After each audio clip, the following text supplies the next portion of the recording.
வெற்றிவேல் முருகனுக்கு அரோகரா.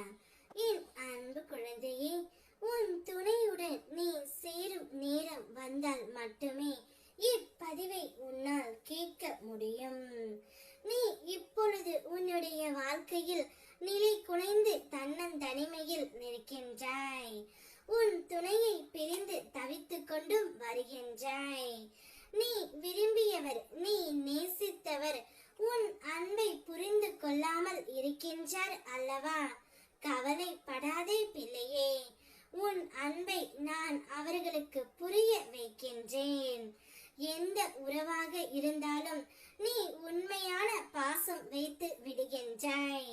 ஆனால் அதே பாசம் மற்றவர்களிடம் கிடைக்க வேண்டும் என்று நீ நினைக்கின்றாய் பிள்ளையே. அதில் ஒன்றும் தவறு இல்லை. நீ விரும்பிய அந்த உறவாக இருக்கும் பொழுது அந்த உறவு எப்படி உன் மனதை காயப்படுத்தும் என்று நீ யோசிக்கின்றாய். நான் இந்த அளவிற்கு அன்பு வைத்திருக்கின்றேனே, ஏன் அந்த உறவு என்னை புரிந்து கொள்ளாமல் சென்று விட்டதே என்ற உன்னுடைய ஏக்கம் எனக்கு புரிகின்றது. துணையின் வீட்டிற்கு சென்று உன்னுடைய அருமையை எடுத்து உரைத்து உன் துணையுடன் உன்னை நான் சேர்த்து வைப்பேன் தங்கமே. உன் துணையுடன் நீ சேரும் நேரம் வந்தால் மட்டுமே இப்பதிவை முழுமையாக உன்னால் கேட்க முடியும். அப்படி நீ கேட்டுவிட்டால் எங்கு இருந்தாலும் உன்னுடைய துணை உன்னை தேடி வந்து விடுவார். வாழ்க்கையில் உன்னை நீயே ஏமாற்றிக் கொள்கின்ற முதல் விஷயம் என்ன தெரியுமா பிள்ளையே? நீ பாசம் வைத்த அனைவரும் உன் மீது பாசம் வைத்து இருக்கிறார்கள் என்று கற்பனை செய்வது தான். ஏனென்றால் அது எனக்கே நடக்காத ஒன்று. தாராளமாக பிறர் மீது அன்பு வை. அதை திரும்ப ஒரு நாளும் எதிர்பார்க்காதே.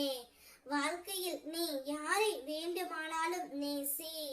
ஆனால் அதே அளவிற்கு உன்னையே நேசிக்க வேண்டும் என்று ஏங்கி தவித்துக் கொண்டு இருக்கின்றாய் அல்லவா?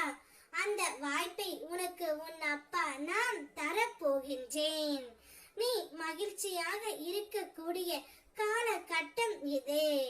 நீ நேசிப்பவர்கள் யாராக இருந்தாலும் உன்னுடைய உண்மையான அன்பை நான் அவர்களுக்கு புரிய வைப்பேன்.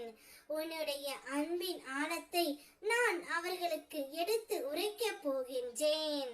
உன்னை தேடி அவர்களையே தேடி ஓடி வர செய்ய போகின்றேன். உன்னுடைய துணை மனம் மாறி உன்னிடம் வந்து விடுவார். அவருடன் உன்னுடைய வாழ்க்கையை தைரியமாகவும் சந்தோஷமாகவும் நீ தொடங்கு. வெற்றிவேல் முருகனுக்கு அரோகரா.